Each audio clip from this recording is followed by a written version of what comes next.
Ni mkoa wa kwanza kwa kuwa na wasomi wengi ambao ulipaswa kuwa na maendeleo makubwa sana kwenye nchi hii.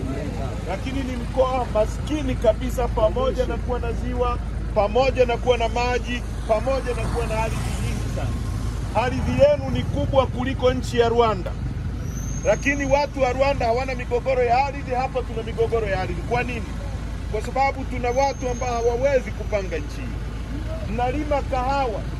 Kahawa Uganda ina bei mara 3 ya kahawa iliyoko hapa kwetu. Kwa nini? Na tunapeleka soko moja na wanapitisha kwenye bandari yetu.